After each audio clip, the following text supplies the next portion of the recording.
সত্যি আজকের ঘটনাটা বেশ বড়ই সুন্দর আর তেমনই ভৌতিক। এমন ভৌতিক ঘটনা আগে শুনেছি বলে তো মনে হয় না। বেশ আজকের ঘটনাটা এমন ভৌতিক বন্ধুর মানে বলতেও আশ্চর্য লাগে। হাই নমস্কার প্রিয় দর্শক বন্ধুরা, তোমরা সবাই কেমন আছো? আমি আশা করছি তোমরা সবাই খুব ভালো আছো, আর ভালো কিন্তু থাকতেই হবে। কেন কি আগেও বলেছি তোমরা আমাদের পরিবারের এক সদস্য বলে কথা। আর হ্যাঁ, আজকে ঘটনাটা শুরু করার আগে আরও একটা কথা বলতে চাই। যদি আমাদের এই ভিডিওটা এখন অবধি লাইক না করে থাকো তাহলে তাড়াতাড়ি গিয়ে লাইক করে নাও। যদি আমাদের এই চ্যানেলটা এখন অবধি সাবস্ক্রাইব না করে থাকো তাহলে তাড়াতাড়ি সাবস্ক্রাইব করে নাও। আর তোমাদের প্রিয় মানুষদের সাথে কিন্তু অবশ্যই ঘটনাগুলো শেয়ার করে দিও। আর যদি ঘটনাটা বলতে কোনো রকম ভুলচুক করে থাকি তাহলে তোমাদের পরিবারের এক ছোট্ট সদস্য ভেবে ক্ষমা করে দিও। তো এই ঘটনাটা আমার এক স্কুলের ফ্রেন্ডের দাদার সাথে ঘটা ঘটনা। তো আমার স্কুলের ফ্রেন্ড ঘটনাটা কিছু এমনভাবে বলে যে আমার দাদার বেশ ছোটবেলার থেকেই একটা ইচ্ছা ছিল যে আমার দাদা পুলিশে ভর্তি হবে। তো আমার দাদার যখন 12 ক্লাস কমপ্লিট হয়ে যায়, তো দাদা বলেন আমার বাবাকে যে, "বাবা আমি পুলিশের ট্রেনিংয়ের জন্য অ্যাপ্লাই করতে চাই।" তো বাবা বেশ খুশি হয়েই বলে যে, "হ্যাঁ, অবশ্যই তুমি করো। তোমার যেটা ভালো লাগে তুমি সেটা করো। তুমি যদি পুলিশে যেতে চাও তাহলে অবশ্যই তুমি ট্রেনিংয়ের জন্য একবার অ্যাপ্লাই করে দেখতে পারো।" তো বেশ দাদা খুশি হয়ে পুলিশের ট্রেনিংয়ের জন্য অ্যাপ্লাই করে। তো বেশ দাদার আমার হাইটটা আর বডি ফিটনেস খুবই ভালো ছিল। তাই কারণে কিন্তু আমার দাদার সেখানে সিলেকশন হয়ে যায়। তো বেশ ভালো কথা। তাই দাদা কলেজও করতে থাকে আর সকালবেলা প্রত্যেক দিন যে পুলিশের ট্রেনিং হতো সেটাও কিন্তু করতে থাকে। তো বেশ এরকম অনেক দিন যেতে যেতে তো দাদা প্রত্যেক দিনই এরকম সকালবেলা যে ট্রেনিং হতো, রানিং হতো ওদের, প্রত্যেক দিন সকালবেলা ৫টা ৫:৩০টার সময় কিন্তু মাঠের মধ্যে পৌঁছে যেত। তো বেশ এমন অনেক দিন যাবার পর কিন্তু পড়ে যায় ঠান্ডা। তো ঠান্ডা পড়তেই আমার পড়ে যায় স্কুলের ঠান্ডার ছুটি। তো বেশ তখন মা বাবা বলে যে, "চ তোর মামার বাড়ির থেকে ঘুরে আসি, বেশ অনেক দিন যাওয়া হয় না, বেশ অনেক দিন নয় অনেকটা বছরই যাওয়া হয় না। তো বেশ ঠান্ডার ছুটি যখন পড়েই গেছে তো চ একটু তোর মামার বাড়ি থেকে ঘুরে আসি।" তখন আমিও বেশ ভালো খুশি হয়ে বলি, "হ্যাঁ চলো মামার বাড়ি যাব, খুব মজা হবে।" হ্যাঁ, তো বেশ আমি তো এক্সাইটেড হয়ে পড়ি। কিন্তু দাদা বলে যে, "আমি একবার স্যারের সাথে কথা বলে দেখি যে এখন ট্রেনিংয়ের মাঝখানে কি ছুটি নিয়ে যাওয়া যাবে কোনো জায়গায় ঘুরতে?" তো বেশ তোমার তো বেশ বাবা বলে যে, "হ্যাঁ, তুমি একবার তোমার স্যারের সাথে কথা বলে দেখো যে যদি ছুটি পাওয়া যায় তাহলে আমরা সবাই মিলে একসাথে যাব। বেশ মজা হবে। আর তোমার মামারও খুবই ভালো লাগবে।" তো সেই হিসাবে দাদা কিন্তু দাদার যে কোচ ছিল, স্যার ছিল ট্রেনিংয়ের, তার সাথে কিন্তু কথা বলেন। সে বলে যে, "আচ্ছা ঠিক আছে, তুমি কিছুদিনের জন্য যেতে পারো।" কেন কি আমার দাদার এই যে ডেইলি রুটিনটা খুবই ভালো ছিল। মানে প্রপার ডিসিপ্লিনের মধ্যে। মানে একদিনও ছুটি নিত না। প্রত্যেক দিন ট্রেনিং হতো তো প্রত্যেক দিন ট্রেনিংয়ে যেত। আর ঠিক টাইমের মধ্যেই পৌঁছে যেত। তো তাই জন্য কিন্তু স্যার বেশ ভালোবেসেই বলে যে, "হ্যাঁ, তুমি যেতে পারো।" তো যাই হোক, তারপর আমরা তো ৪ জন মিলে কিন্তু চলে যাই মামার বাড়ি ঘুরতে। বেশ মামার বাড়ি ভালো মজা করি, ঘুরি ফিরি। তো ওখান থেকে ঘুরে ফিরে আসার পর কিন্তু আমাদের যে দাদার যেখানে ট্রেনিং করতো ওখানের এক সিনিয়র দাদাকে ফোন করেন যে, "তুমি কি রাত চলে এসছো ঘুরে?" তো আমার দাদা বলে যে, "হ্যাঁ, আমি ঘুরে চলে এসেছি। কেন কিছু হয়েছে কি?" তো সে বলেন যে, "না রাজ, অ্যাকচুয়ালি স্যার বলেছেন যে কালকে ঠিক সকালবেলা 4:30টার মধ্যে মাঠের মধ্যে উপস্থিত হতে হবে। কেন কি কিছু একটুখানি ইম্পোর্টেন্ট ডিসকাশন আছে আর ট্রেনিংয়ের কিছু ওদের পার্ট আছে যেইটার জন্য ঠিক সকালবেলা 4:30টার মধ্যে কিন্তু মাঠের মধ্যে প্রস্তুত হতে হবে।" তো দাদা বলে, "আচ্ছা ঠিক আছে, কোনো ব্যাপার না, আমি 4:30টার মধ্যে পৌঁছে যাব।" তো দাদা আ পরের দিন সেদিনকের জন্য তো আ দাদা রেস্ট করে। পরের দিন কিন্তু ঠিক দাদা 4:30টার মধ্যে রেডি হয়ে বেরিয়ে যান মাঠের জন্য। কিন্তু এতই বেশি ঠান্ডা ছিল, মানে অ্যাকচুয়ালি এই ঘটনাটা ১৭ বছর আগেকার ঘটনা। তো ১৭ বছর আগে মানে যেই লেভেলের ঠান্ডা পড়তো তোমরা সবাই জানো। এখন তো মানে গ্লোবাল ওয়ার্মিং আর এই পলিউশনের জন্য বেশ এখন ঠান্ডাটা কমে গেছে অনেকটা। কিন্তু তখনকার টাইমে কিন্তু অনেক বেশি ঠান্ডা পড়তো। তো যাই হোক, দাদা বলেন যে, "আমি রাস্তা দিয়ে যখন দৌড়ে, দৌড়ে যাচ্ছি, আমি ঠিকই ঘামছি। কেন কি দৌড়ানোর জন্য বডি গরম হয়ে গেছে। আমি কিন্তু ঘামছি। কিন্তু রাস্তায় এতটাই বেশি কুয়াশা যে আশপাশের কিচ্ছু দেখা যাচ্ছে না। যদি আমি এক পা দৌড়াচ্ছি তো দু পা আমাকে ভেবে দৌড়াতে হচ্ছে, যদি সামনে কিছুর সাথে ধাক্কা খাই। মানে এতটাই বেশি কুয়াশা রাস্তার মধ্যে। তো যাই হোক, কোনো ব্যাপার না। ওরকমভাবে কিন্তু দাদা পৌঁছে যায় তার মাঠে। তো মাঠে গিয়ে দেখেন যে আরও যারা ছিল দাদার সাথে ট্রেনিং করতো, সিনিয়র জুনিয়র দাদার নিজের এজের মধ্যে, তারা কিন্তু সবাই মাঠের মধ্যে উপস্থিত রয়েছে। তো যাই হোক, বেশ ভালো।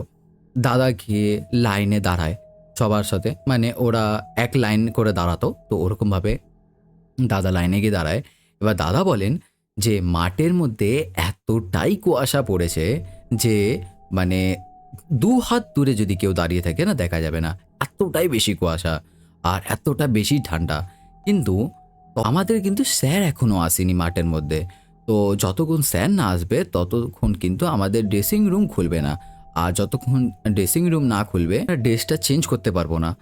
আর যদি কোচ না আসে, কোচের কাছে চাবি আছে, মানে স্যারের কাছে চাবি আছে। তো স্যার না আসলে তো ড্রেসিং রুম খোলা হবে না ড্রেস চেঞ্জ করার জন্য। তো যাই হোক, এমনভাবে আমরা অনেকক্ষণ দাঁড়িয়ে রয়েছি, কিন্তু স্যারের কিন্তু আসার কোনো নামগন্ধও নেই। তো যাই হোক, আমাদের যেটা দায়িত্ব, আমরা একটা ডিসিপ্লিনের মধ্যে থাকি, তো আমরা ওরকমভাবে দাঁড়িয়ে রয়েছি। কিন্তু কিছুক্ষণের মধ্যে আমার একটা ফ্রেন্ড আসে, যে মানে আমারই এজের ছিল। আর অ্যাকচুয়ালি আমাদের ওই মাঠের মধ্যে একটা এরকম ছিল, সবাই যার যার যে ফ্রেন্ড না, তারা না একটুখানি গ্রুপের মধ্যে থাকতো। মানে ধরো আমি তুমি ফ্রেন্ড, তো তুমি আমি এক জায়গায় দাঁড়িয়ে কথা বলবো, অন্যদের সাথে কথা বলবো না এরকম নয়, কথা অবশ্যই বলবো, কিন্তু ওই খুব একটা মিলচুল করা এরকম একটা জিনিস ছিল না। তো আমি একা দাঁড়িয়ে রয়েছি, কিন্তু হঠাৎ দেখি কুয়াশার ভেতর থেকে আমার সেই বন্ধু হঠাৎ আমাকে এসে বলে, কিরে রাজ, এতদিন কোথায় ছিলি? তখন আমার তখন আমি বলি যে, হেই গৌরব, তুই জানিস না আমি কোথায় ছিলাম? সবাই জানে মাঠের মধ্যে আমি মামার বাড়ি গেছিলাম, তুই জানিস না? কি বন্ধু রে ভাই তুই! এরকম বন্ধু তো থাকার থেকে দুশ্মন থাকা ভালো, যেটা আমরা সাধারণ বলে থাকি বন্ধুদেরকে। তো তখন গৌরব বলে যে, ও তুই মামা বাড়ি গেছিলি? না রে ভাই, আমি জানতাম না, আমি ভুলে গেছি হয়তো। আচ্ছা চ, ওইখানে গিয়ে বসি। এই যে কোথায় গিয়ে বসবো? বলছে ওই যে ড্রেসিং রুমে চ, পাশটায় গিয়ে বসে থাকি, ওখানটায় গিয়ে। কেন বলতো, এখানে এত ঠান্ডা পড়ছে এই কুয়াশার মধ্যে না, দেখি মাথা পাতা হাত দিয়ে দেখ ভিজে গেছিস পুরো। আচ্ছা সে তো ঠিকই, কিন্তু যাই হোক ভাই, এখানে দাঁড়িয়ে থাকি, যদি বাই চান্স যদি স্যার এসে দেখে এখানে নেই, তাহলে তো কিল্লো হয়ে যাবে আজকে। স্যার পুরো 10 পাক দৌড় করাবে এর মধ্যে, এই ঠান্ডার মধ্যে ভিজে আবার, মানে অত দৌড়ে আবার 10 পাক এক্সট্রা দৌড়াও, আমি তো পাগল হয়ে যাবো ভাই। না রে গৌরব, তুই যা, তুই গিয়ে বস ওখানে, আমি এখানেই দাঁড়াই বাবা। তো গৌরব বলে যে আচ্ছা ঠিক আছে, তুই দাঁড়িয়ে থাক তাহলে, আমি চললাম। বলে ও আবার যেরকম কুয়াশার ভেতর থেকে হঠাৎ আসলো, সেরকমই কুয়াশার ভেতরে আবার হঠাৎ উদা হয়ে গেল। তো যাই হোক, আমি অনেকক্ষণ ধরে এরকম দাঁড়িয়ে রয়েছি, কিন্তু কিছুক্ষণ পর আমার মনে হলো যে দুধ, স্যার তো আসছে না, আমি গৌরবের সাথে গিয়ে বসে একটু কথা বলি। হ্যাঁ বেশ, এতদিন তো মামার বাড়িও ছিলাম, ওর সাথে কথাও হয়নি। হ্যাঁ তো যাই, ওর সাথেই বসে একটু কথা বলি। ও স্যার আসলে তো দুজনেই পানিশমেন্ট পাবো, ও দৌড়াবে আমার সাথে, তো ভালোই হবে, আমাকে একা তো দৌড়াতে হবে না। তো তখন আমি ওই কুয়াশার মধ্যে থেকে খুঁজতে খুঁজতে আমাদের ড্রেসিং রুমের কাছে গিয়ে উপস্থিত হই। ওখানে গিয়ে দাঁড়িয়ে দেখি আমার যে গৌরব ফ্রেন্ড, সে ওইখানটা ড্রেসিং রুমের পাশে এক জায়গায় নিচে বসে রয়েছে। তখন আমি ওকে গিয়ে বলি, কে রে ভাই, বল কেমন আছে সব কিছু তোর? তখন ও বলে, "ধুৎ, ছাড় তো।" তখন আমি বললাম, আরে ভাই তুই রাগ করেছিস নাকি? আরে আমি তো জানিস তো স্যার কিরকম পানিশমেন্ট দেয় বলতো। একবার মাথাটা যদি ভুল করে স্যারের দিক থেকে অন্যদিকে ঘোরাই, তাহলে স্যার বলে মানে ৫ পাক দৌড়াও। এবার যদি লাইনে না দাঁড়াই, তাহলে তো ভাই তুই বুঝতেই পারছিস পাক দৌড় করাবে। তুই রাগ করছিস? আর ছাড়, রাগ করিস না, বল তুই যে নতুন ফোন কিনবি বলছিলিস, কি হলো তোর নতুন ফোন কবে কিনবি? তখন ও বলে যে ও কিনবো কিনবো। আমি বললাম, ভাই তুই এখনো রাগ করে রয়েছিস কি? বল বল, কি ফোন কিনবি ভেবেছিস? কি ফোন কিনবি ভেবেছিস? টাইফোন কিনবি নাকি ভাই? আইফোন কিনলে কিন্তু আমাকে ফটো তুলতে দিবি, আমি ক্যামেরা একদম নিয়ে আয়নার সামনে ফটো তুলবো। দেখি ও কিন্তু গৌরব আমার ফ্রেন্ড, ও দেখি কিন্তু কোনো রকম কথার উত্তর দিচ্ছে না, মানে খুবই অল্প স্বল্প উত্তর দিচ্ছে, মানে হুম হ্যাঁ অনেক কগুলো কথা বললে ও কিন্তু ঠিক কথার উত্তর দিচ্ছে না। তো আমি চুপ করে বসে রয়েছি। যে আমার কেন কি তখন আমারও বেশ মুডটা খারাপ হয়ে গেল। যে না, ও আমার ভালো বন্ধু হয়। যখন ১ম বারই এসে বলল, এসে বসার জন্য তখনই এসে বসতে পারতাম। স্যার তো এখনো উপস্থিত হলো না। তো এই আমি ভেবে বসে রয়েছি। তো যখন মানে বসে থাকতে, থাকতে কিছুক্ষণ পর বেশ দেখছি যে কুয়াশাটা আছে ওটা অনেকটা হালকা হচ্ছে। মানে একটুখানি মাঠটা বড় ভিজিবল হচ্ছে দেখার জন্য। তো অতক্ষণে দেখি আমাদেরই ওই গ্রুপের মধ্যে থেকে একজন সিনিয়র দৌড়ে আমার কাছে আসে। এসে বলে, "এই রাজ, তুই এখানে বসে রয়েছিস কেন?" আমি বললাম, "হ্যাঁ দাদা, এই একটুখানি এসে বসলাম।" হ্যাঁ, বলছে, "স্যার ওখানে চলে এসছে, তাড়াতাড়ি চল লাইনে, স্যার এক্ষুনি কিন্তু রোল কল করবে। যদি খুঁজে না পায় তাহলে বুঝে নিবি কিন্তু।" তখন আমি বললাম, "না না দাদা, যাচ্ছি যাচ্ছি, তুমি যাও, আমি যাচ্ছি।" তো তখনই আমি এটা বলে সে আমার যে সিনিয়র ছিল দাদা কিন্তু ঘুরে আবার দৌড়ে চলে যায় লাইনের মধ্যে। আমি বললাম, "এই চল রে গৌরব, চল দৌড় মার তাড়াতাড়ি, স্যার কিন্তু চলে এসছে।" বলে আমি শটাং করে উঠে কিন্তু দৌড় দিয়ে লাইনে গিয়ে দাঁড়িয়ে পড়ি। ঠিক আছে, যখন লাইনে গিয়ে দাঁড়াই আমার স্যার বলে আমাকে, "কোথায় গিয়েছিলে তুমি রাজ, কোথায় ছিলে?" তখন আমি বললাম যে, "স্যার ওই ড্রেসিং রুমের সামনে বসেছিলাম।" যে, "কেন, তুমি কি মাঠে বসতে আসো না ট্রেনিং করতে আসো, কোনটা করতে আসো?" তখন আমি বললাম, "না না স্যার, ওরকম ব্যাপার নয়, অ্যাকচুয়ালি অনেক কুয়াশা পড়ছিল তো, তাই কুয়াশায় ভিজে যাচ্ছিলাম। আর গৌরব বলল ওখানে গিয়ে ড্রেসিং রুমে ওখানে গিয়ে বসতে।" বলছে, "গৌরব বলল? কোন গৌরব বলল?" তখন আমি বললাম, "স্যার ওই আমাদের মাঠেতে একটাই গৌরব আছে, ওই গৌরব দাস।" তুমি বলে, "গৌরব দাস? সকাল সকাল কি তুমি নেশা করে এসছো নাকি?" তখন আমি বললাম, "স্যার এরকম করে বলছেন কেন স্যার? নেশা কেন করে আসবো? আব আমাকে তো গৌরব ডেকে নিয়ে গেল যে, 'ভাই চ আজ ওখানে গিয়ে বসি।' তুমি বলছে, 'তোমার মাথা ব্যথা খারাপ হয়ে গেল?' গৌরব তো তুমি যখন এখানে মাঠে ছিলে না, তখন তো গৌরবে আসার সময় ট্রেনে কাটা পড়েছে রোল।" তখন আমি বলি, "স্যার কি বলছেন স্যার? আমাকে আমি খানিকক্ষণই দাঁড়িয়েছিলাম স্যার। আমাকে গৌরব কুয়াশার ভেতর থেকে এসে বলল যে, 'রাজ চ ভাই ওখানে এখানে ভিজছিস কুয়াশার মধ্যে, ওখানে গিয়ে বসবি, চ বসে কথা বলি।' আমি তাই জন্যই কিছুক্ষণ পর আপনি আসছিলেন না বলে ওর কাছে গিয়ে বসেছিলাম। ও আমার সাথেই বসেছিল। আমি ওকে জিজ্ঞাসা করলাম, 'তুই কি ফোন কিনবি? কি ফোন কেনার ইচ্ছা আছে?' আমি ওর সাথে কতগুলো কথা বললাম। ও হয়তো রাগ করেছিল, কথা বলছিল না। 'স্যার আপনি কি ইয়ার্কি করছেন?' বলছে, "ইয়ার্কি-টার্কি তোমার সাথে ইয়ার্কি করবো কেন? তুমি কি আমার বয়সের? আমরা কি সমান বয়সের যে ইয়ার্কি করবো? আমরা কি বন্ধু?" তো স্যার বড় স্ট্রিক্ট, তো এরকমভাবে আমাকে বলে। তখন স্যার বলে যে, "গৌরব দাসের অ্যাক্সিডেন্ট হয়েছে ট্রেনে। ও যখন ট্রেন দিয়ে আসছিল ট্রেনিংয়ের সময় তুমি যখন ছিলে না তখন ওর ট্রেন অ্যাক্সিডেন্ট হয়। ও আর নেই।" তখন তো আমার সত্যি কথা বলতে মাথায় হাত। আমি বলি যে, "এ কি অবস্থা? যদি গৌরব ভাই বেঁচেই না থাকেন, তাহলে আমাকে কে ডাকলো ওখানে এসে? আর আমি যে এতক্ষণ বসে এতগুলো কথা বললাম, সেটা কার সাথে কথাগুলো বললাম?" বড়ই অদ্ভুত। মানে সত্যি কথা বলতে তোমাদেরকে যে আমি আগেই বললাম যে ঘটনাটা বড়ই সুন্দর আর বড়ই ভৌতিক হবে। সত্যিই বড় সুন্দর কিন্তু বড়ই ভৌতিক। মানে সুন্দর যদি বলতে যায় তো সেই বন্ধুত্বটা খুবই সুন্দর। মানে সে আজ এই দুনিয়াতে নেই, বেঁচে নেই। কিন্তু তাও তার বন্ধুর কাছে কিন্তু ঠিক এসছে। এতদিন পর সে ঘুরে যখন ট্রেনিং করতে এসছে, তো তার বন্ধু কিন্তু তার সাথে দেখা করতে অবশ্যই এসছে। যাই হোক, ঘটনাটা তোমাদের কেমন লাগলো অবশ্যই কমেন্ট করে বলো। ঘটনার কোন পার্টটা তোমার সাথে সবথেকে বেশি ভালো লাগলো ওটাও কিন্তু অবশ্যই কমেন্ট করে জানিও। তো চলো এবার কিছু তোমাদের কমেন্ট পড়ে নিই যে তোমরা কে কে কমেন্ট করেছো আগের দিনের মতো। ঠিক আছে? আর হ্যাঁ, আমি কিন্তু আজকে শুধু তোমাদের কমেন্টগুলোই পড়বো। তো চলো এবার তোমাদের কমেন্টগুলো পড়ে নিই।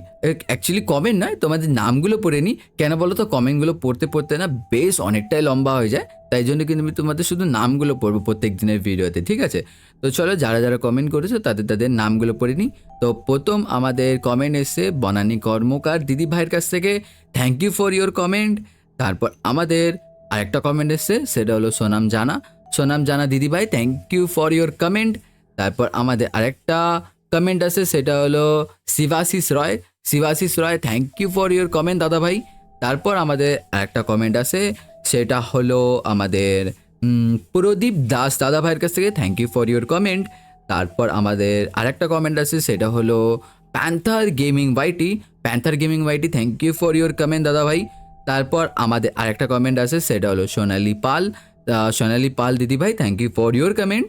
দেন আমাদের আর একটা কমেন্ট আছে, স্বাধীন পালের কাছ থেকে, Swadhin Pal, thank you for your comment দাদা ভাই। তারপর আমাদের কমেন্ট আছে Shweta Biswas, thank you for your comment দিদি ভাই। তারপর আমাদের আরেকটা কমেন্ট আছে, সেটা হলো Sangeeta's daily lifestyle, thank you দিদি ভাই ফর ইউর কমেন্ট। তারপর আমাদের আরেকটা কমেন্ট আছে, সেটা হলো Babli Mallik, thank you for your comment দিদি ভাই। তারপর আমাদের আরও একটা কমেন্ট আছে, সেটা হলো Abidul Haque, thank you for your comment দাদা ভাই। তারপর আমাদের আরেকটা কমেন্ট আছে, সেটা হলো মাঙ্কি ডিল Nilu, thank you for your comment. আরেকটা কমেন্ট আছে, সেটা হলো Sudipta Banerjee, thank you for your comment দিদি ভাই। আমাদের আরও একটা কমেন্ট আছে, সেটা হলো Bishnu Sadhan Pal, thank you for your comment দাদা ভাই। তারপর আমাদের আরও একটা কমেন্ট আছে, সেটা হলো Manjusha Nandi, thank you for your comment দিদি ভাই। তারপর আমাদের আরও একটা কমেন্ট আছে, Rina Sena, thank you for your comment. তারপর হলো Dipa De, thank you for your comment. Then আমাদের আরও একটা কমেন্ট আছে, সেটা হলো Pampa Mondal, thank you for your comment দিদি ভাই। আর দিদি ভাই দাদা ভাই, হ্যাঁ সবাইকে থ্যাংক ইউ কমেন্ট করার জন্য। তোমরা সবাই এরকমই ভালোবেসে কমেন্ট করতে থাকো। আমি কিন্তু প্রত্যেক দিন তোমাদের যে কমেন্টগুলো আছে সেগুলো অবশ্যই পড়বো, তোমাদের নামগুলো কিন্তু অবশ্যই পড়বো। আর হ্যাঁ, এখন কিন্তু যত রকম আমাদের বড় ফেস্টিভ্যাল আর ইভেন্টসগুলো ছিল ওগুলো কিন্তু শেষ হয়ে গেছে। আর তোমাদের কিন্তু আমি আগেই জানিয়েছিলাম যে আমাদের যত বড় পুজো ফেস্টিভ্যাল ইভেন্টসগুলো আছে ওগুলো শেষ হয়ে যাবার পর কিন্তু আমাদের ভূত সত্যি চ্যানেলে রেগুলার ভিডিও আসবে, মানে প্রত্যেক দিন। তো এবার থেকে কিন্তু তোমরা প্রত্যেক দিন ভিডিও পাবে আমাদের ভূত সত্যি চ্যানেলে। তো একদম তৈরি হয়ে থেকো। আবার তাই জন্য কিন্তু দেখা হবে কালকে মন্ডে ঠিক 3টের সময়। তো আজকের জন্য টাটা।